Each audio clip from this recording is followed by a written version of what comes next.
Okay, what is up, my friends? Welcome to another video. In this video, we're going to talk about probably the most important macro cycle that I've come across. That I think it's hard to find a big macro chart like this because a lot of the data has been lost over time. I'm sure there are some that exist. It's going to be a lot harder for me to find. So this is the next step in the progression. So you guys remember this one, right? This is the Bitcoin chart. It seems to work on a 4-year cycle. It works perfectly with the halvings, right? They fit into the equation somewhere in between there, in about halfway through the cycle itself. And there is a bullish cycle. There is a parabolic cycle, a bearish correctional cycle, peaking all the way at the December 17th, 2017 futures launch, right? Where that's the pegging or the marking, where most people claim that the suppression and manipulation, well, suppression started. And so you can lay over all the way down to AMAs if you wanted to, FUD, news, everything in here. It's already taken into consideration in the price action. And then this purple squiggly is just the US dollar. Okay, but we're gonna look at something else. This is the stock market. Dun, dun, dun. All the way since, well, as long as they've decided to chart it out. How far does this actually go back? Okay, I thought so. It's like in the candlestick form, it's really, really bad. So I do the bar instead, or the line. So it goes back to 1871. Okay, here's your Great Depression right here. Here's your 2008 financial crisis. And here is your financial crisis. And then here is your little squiggly doo, your little plunge protection team intervention on Christmas. So there's everything in this chart too. There's wars, World War I, World War II. There's the Great Depression in here. There's the Vietnam War. There's 9/11. There's George Bush. There's Donald Trump. There's everybody in this chart. What do you notice about this chart before we get started? What do you notice about this chart? It's going up, right? It's predominantly going up. This is a bull market. The entire thing is a bull market. Do you understand? The whole thing is a bull market. And it has had periods of time where it corrected and it had a bear season, a bear part of the cycle, fractal in the cycle, right? But overall, this bad boy, especially since 41, has gone nothing but up. We got some flickers in here, but it's gone up. And the most important thing I want you to walk away with from this video is that forest for the trees. You got to be able to look at both. And I felt like, me personally, you know, all these little news videos and data point videos are great, and that is the trees. But we also need to look at the forest every once in a while. So let me show you the forest. The forest is that no matter what's gone on, world wars, potential presidents being impeached, a president being impeached, presidents being killed, people being killed, economic crisis, meltdowns, everything you could possibly imagine is on this chart right in front of you right now. Understand the significance of that. Realize the significance of that. What this means is that if you're looking at a long enough time frame, you can make better decisions. Most people, man, I'll tell you, they can't even set goals for a year, let alone 5 or 10 or 20 or a lifetime. But what if you were operating on a chart that was over 100 years old? What if you were operating in a cycle, a portfolio, an idea, a way of generating income and revenue that lasted hundreds and hundreds of years? What we're talking about right there is Rockefellers, Rothschilds, all the families that most people hate. You know, there's legitimate reasons why. You can't deny the fact that they have come up with a way to ensure that generation after generation, that the overall portfolio keeps growing. And if you just lay that whole concept over the top of the fact that if we just go back to even the very beginning, this thing has gone up, okay, over time. It's had its issues. It's had its flickers. It's had its bare moments, but on a long enough time frame, it continues to do what it's doing, which is go up. That does need to be taken into consideration. You know, like right now, there's a lot of people, myself included, I could be considered a fearmonger 100% with the videos that I put out talking about how there's all these breadcrumbs that are pointing to us moving away from fiat, moving into something digitalized, something that there's no coincidence that blockchain and distributed ledger technology came around when it did. And that, I think, is going to be the next jump into something intergalactic. You know, if you think about it and you really expand your mind and you start to think, well, what's going to happen when we're all in space? You're not going to be using fiat from planet to planet. And definitely once things really start to open up and integrate, you're going to need a quick way to transact. And, you know, it wasn't as far-fetched to see in Star Wars the credits, intergalactic credits or whatever. That's probably where we're going. And wouldn't blockchain, if we're zoomed out enough, wouldn't blockchain and distributed ledger technology, wouldn't that actually be the foundation of this next big thing, this next big system?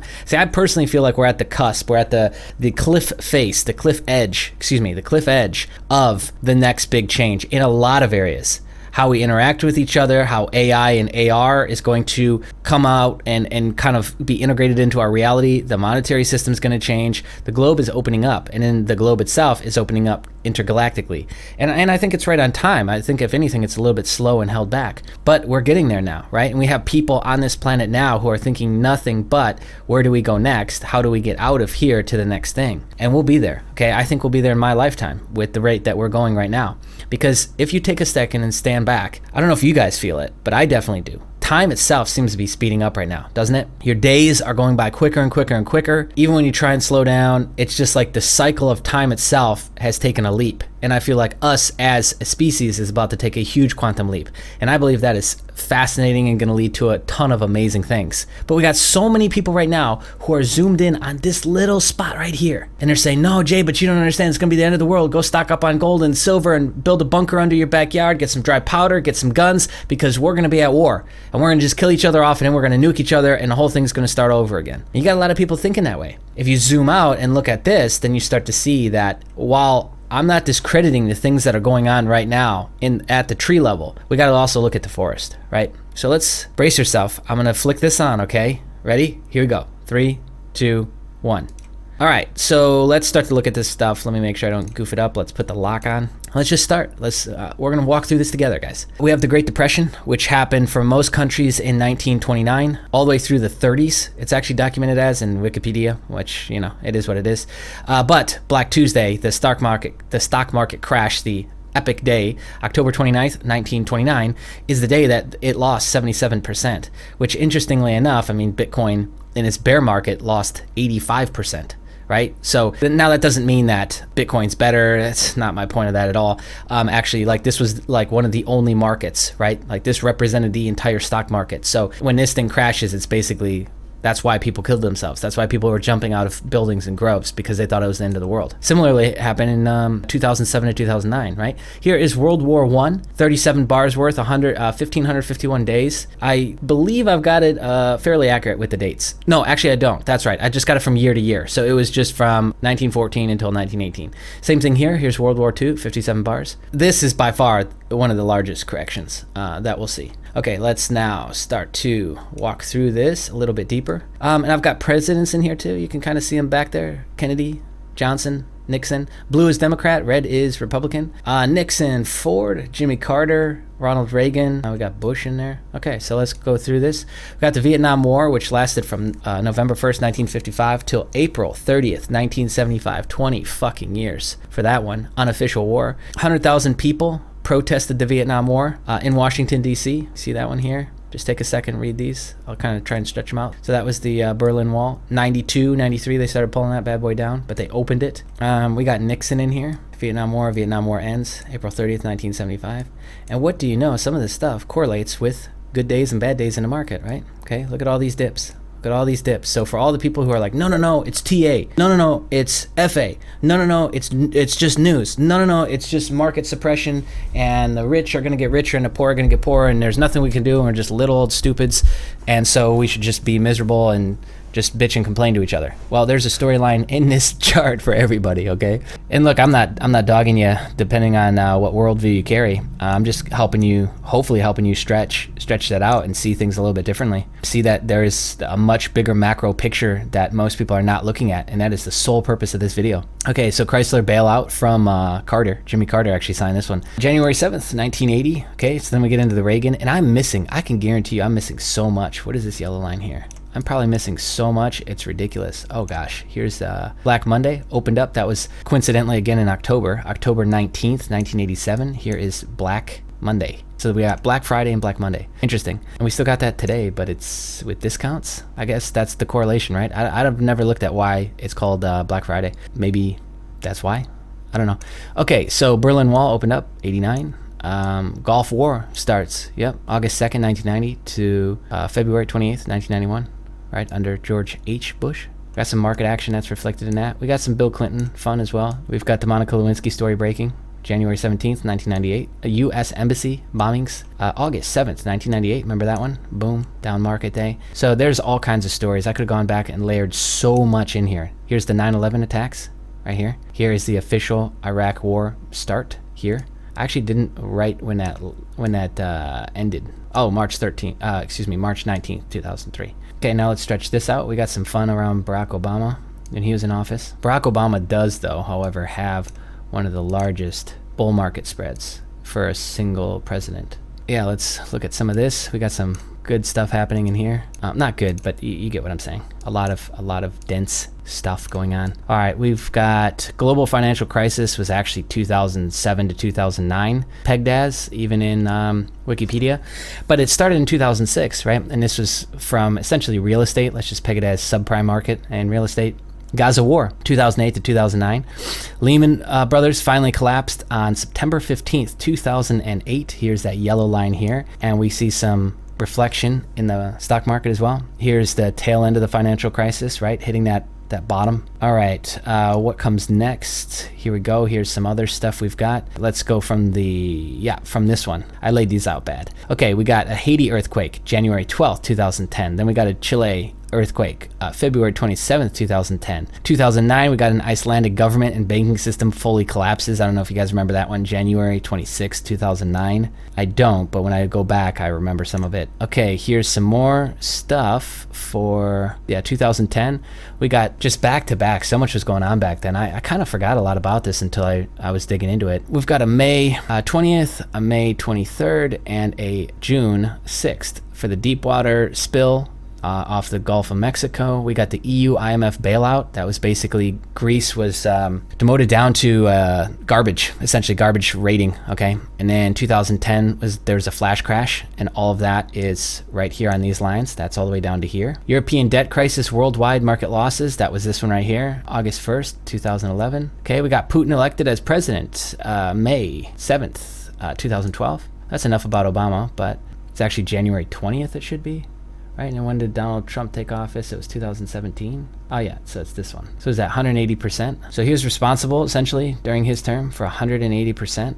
Trump has only done about 40% so far, but he hasn't been in as long for all the Trump supporters. Plunge protection team stepped in. I don't know if you remember me talking about that and covering this, but there was these meetings going on during the government shutdown, which the government shutdown was going on during this whole time too. There was the first little tip of it, which was January 21st and 22nd, and then it continued on this next year. And it's, on the table as an open threat for the border situation as well. But this was during that time, and there was meetings going on during Christmas and a lot of things going on behind closed doors. They took that time to, I think, make the final pieces for the next rollout that they're going to do. But we've got other stuff. We've got March 9th, March 21st, 24th. Trump accepts invite for Jong-un. They demonstrated against gun violence. They didn't protest gun violence. You can't really do that. It's demonstration against gun violence. I should reword that so that nobody misconstrues. All of that we just covered spells out, generations of your family, my parents. And there's a lot of suffering during that time, right? There's a lot of people who lost their ass. There's a lot of people who killed themselves. There's a lot of people who financially never came back. And from generation to generation, it just feels like a lot of us are just kind of picking up this big ass weighted ball and trying to carry it through our lifetime. And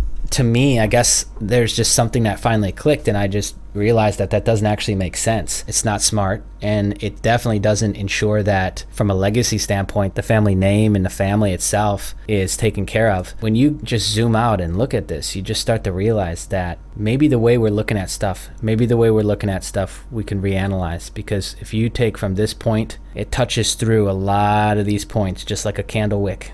And all it's doing is pointing up. And there's longer time frames that you could look at. There's other charts I'm sure you could look at going back into Genghis Khan's time and the time of kings and emperors, right? And there's got to be record of some of this, but essentially this is the best one we've got to go off of, because it represents the stock market. And even this, I think, is a very small time frame to go off of 150 years, whatever the cycle is for America, because there's even countries right now like China who's operating off of a much larger time frame than we are, which is why they're completely okay with doing a lot of the things that they're doing, taking a loss on things, because they are just like spreading their finger across the globe into anything they can get their hands on. Water rights, land rights, property ownership in America and South Africa, throughout Asia. They are everywhere. Everywhere you turn around, they have pushed their fiat currency out and exchanged it for real tangible assets. So fiat could go away tomorrow and they still own all those things. They still have those IOU slips with different countries and areas. Australia, New Zealand's in on them too. too. So everyone,